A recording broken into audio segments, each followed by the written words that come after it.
تو یہ جو مدارس اور مساجد کے بارے میں لوگوں کے ذہنوں میں طرح طرح کی وہ وسوسے آتے ہیں، وہ شیطان کی طرف سے ہوتے ہیں، ورنہ مساجد اور مدارس کی ایسی جگہ ہیں کہ جہاں پہ لوگ علم حاصل کرتے ہیں، جہالت سے اپنے آپ کو اور دوسروں کو دور کرنے کی کوشش کر رہے ہوتے ہیں۔ اور جس قدر زیادہ وہ، مثال کے طور پر میرے بھائی ہو، آپ مسجد میں بیٹھے ہو، 2 گھنٹے آپ نے درس سنا اور کوئی فائدہ نہیں ہو، آپ باہر نکلتے ہو، آپ سے عبد اللطیف، عبد المجید اور یاسر اور ماجد پوچھتا ہے کہ بھائی بیان کیسی ہوا؟ آپ کہہ رہے ہو بہت اچھا بیان۔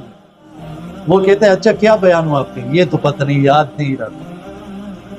آپ کو یاد نہیں، کوئی مسئلہ نہیں، ذہن میں بیٹھا ہوا ہے، جب مسئلہ آئے گا تو پھر آپ کو یاد آ جاتا ہے۔ آپ کو لگ رہا ہے کہ یاد نہیں ہے، ذہن سے کوئی چیز نکلتی نہیں ہے، یہ بات یاد رکھیں، کوئی اور جگہ ہے ہی نہیں اس میں۔ جو چیزیں ڈیلیٹ بھی کرو وہ اسی ذہن میں پڑی۔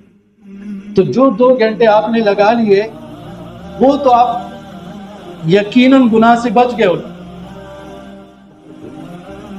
5-6 گھنٹے لوگ علم حاصل کرتے ہیں روزانہ، وہ تو گناہ سے بچ جاتے ہیں۔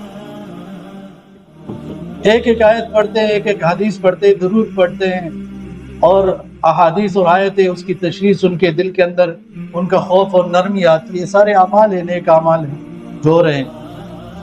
تو جب ذلت عام ہو جاتا ہے تو ابن قیم رحمہ اللہ فرماتے ہیں کہ جہالت کا لباس ذلت کا لباس، اور جیسے لباس انسان کے وجود پر ظاہر ہوتا ہے تو یہ ذلت بھی ظاہر، اور انسان پریشانی کے عالم میں رہتا ہے۔